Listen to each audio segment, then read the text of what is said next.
Happy Friday, Friday, March the 27th of 2026. It's me, your buddy Donnie again, with another Dolly review, and as always, telling it like a TI is. Right now, we are continuing with part 3 of this deep dive we are taking into Miss DD Rockers. Now, I do have a little more information and factoids that I didn't get to tell you on the first two parts of this deep dive. And when I tell you this is a deep dive, I'm not whistling Dixie. Trust me, honey, it's deep. Okay, so let me get to it. I have in the previous video and many other videos established the fact that how come dolls, which is have the same stock number, can look so different from one from the other. And I've already explained to you all that it's not really a decision of variations. Like, okay, let's issue this many dolls with a yellow liner. Let's issue this many dolls. No, no, no. That's not really how the decisions are made. But rather, okay, if we ran out of this cardboard, okay, let's just use this yellow or an orange, whatever. So that's really how the decisions are made. Now, the little factoids that I'm going to bring you today is starting with okay, this display may look a little macabre, okay, because I have two decapitated DDs sitting with their little heads, okay, you know, just holding them sort of. And here's why.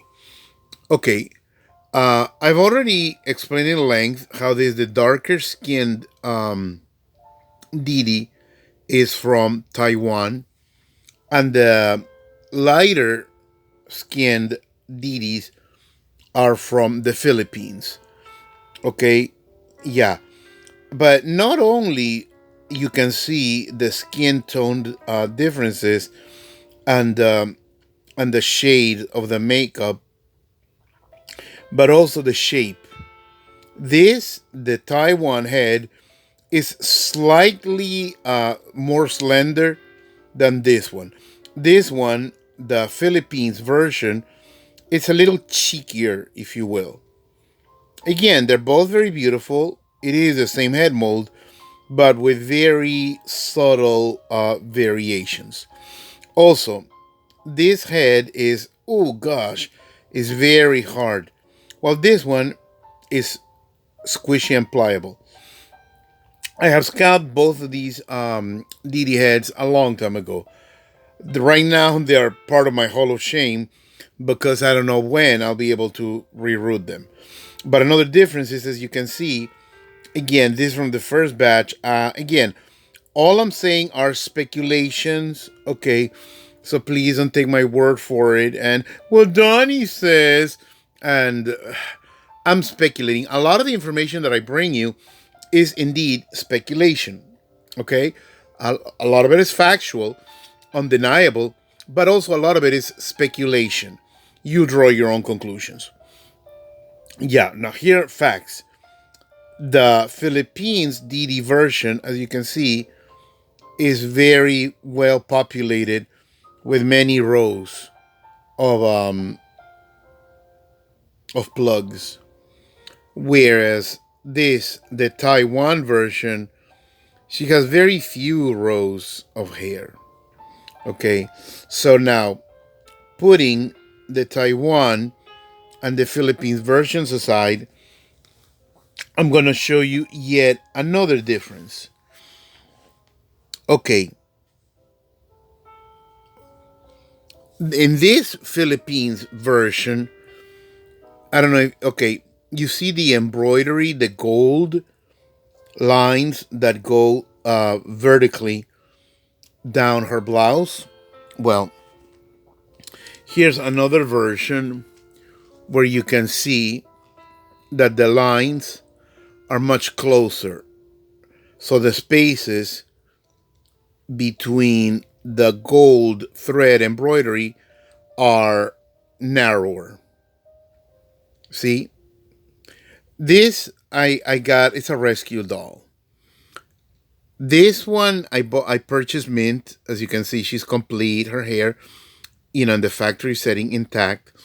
All I did was flip the earrings because I like the points go inward rather than outward. But anyways, so you see, here's one difference in the tops.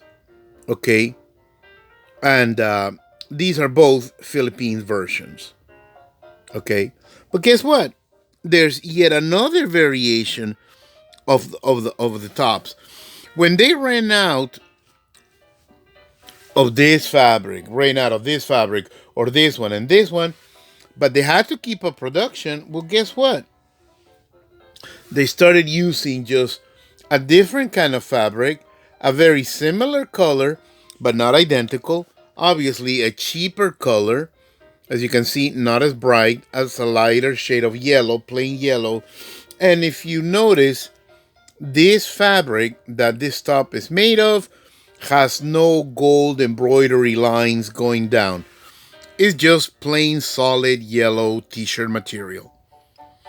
Again, they had to keep up production. And if cutting corners and using cheaper fabrics just to keep up the production, then so be it. Now, let me put these two little decapitated ladies aside for a moment. Philippines, Taiwan, with their respective Philippines, Taiwan heads. And I'm going to share a little factoid anecdote, personal, very personal. You may or may not be aware, but back in the 80s in Latin America, for some reason, black Barbies were not in abundance.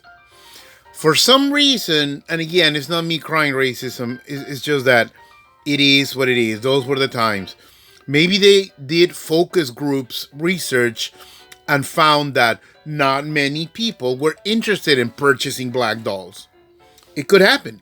It could happen. And that's a reflection of culture, of how the racism against black and indigenous people in Latin America is so prevalent, so insidious, so in your face that us as Latinos, it's like we don't even know it. We don't even see it as racism or colorism.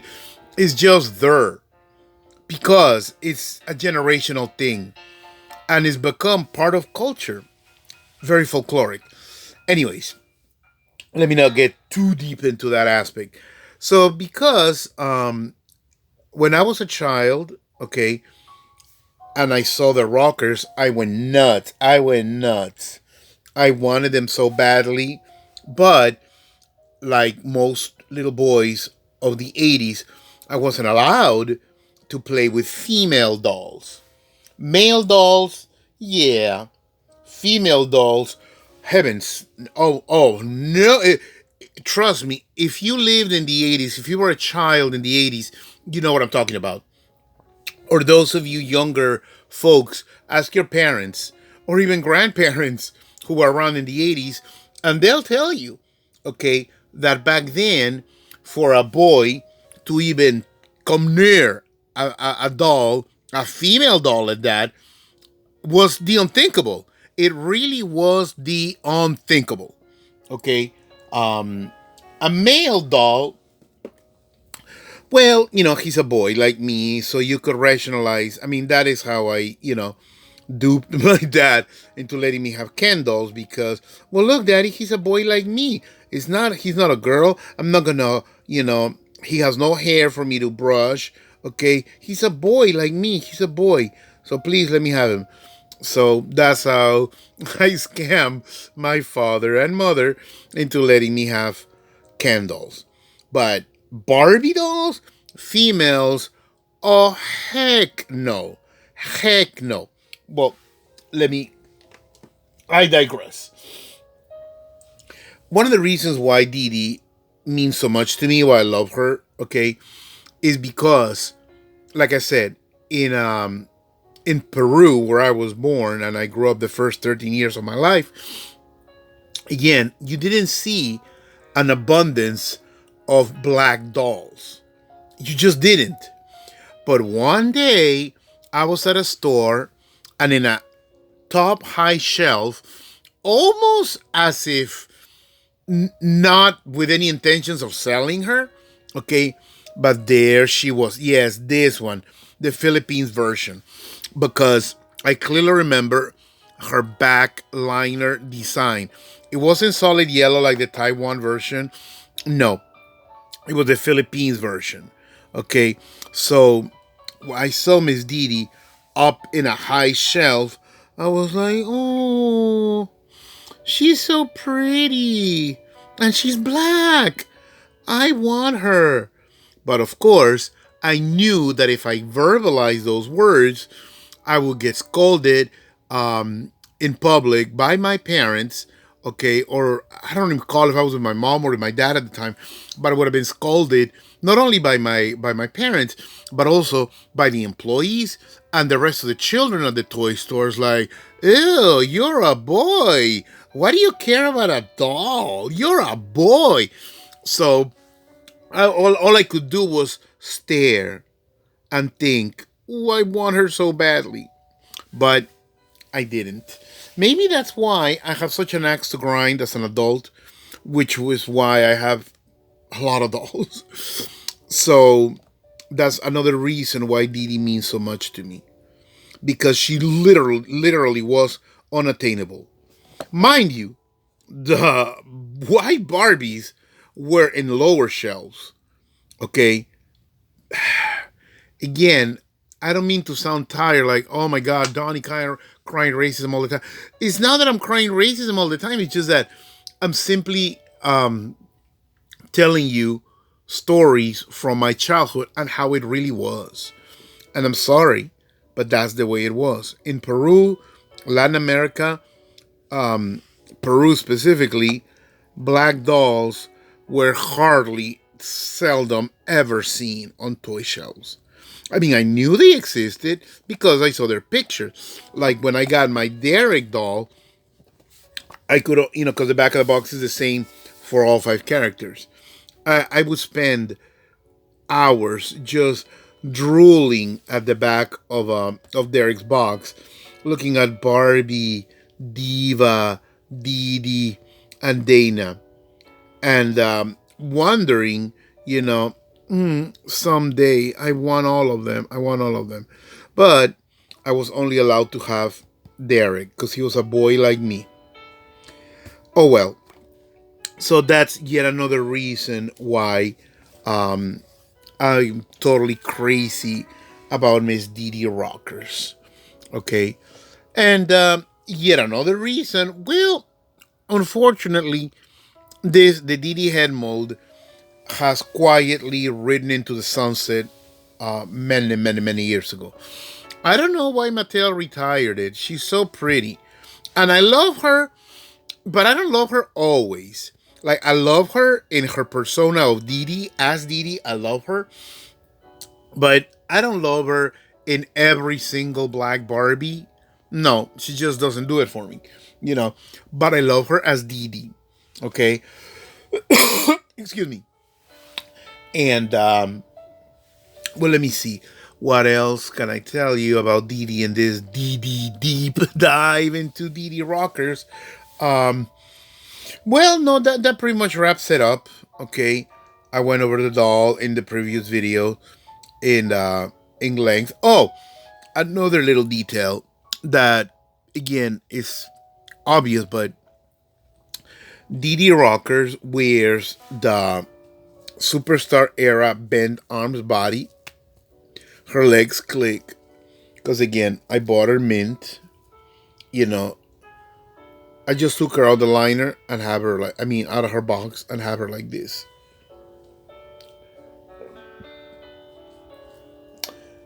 I love Dee Dee, y'all. I don't think I can stress it enough how much I love Dee Dee.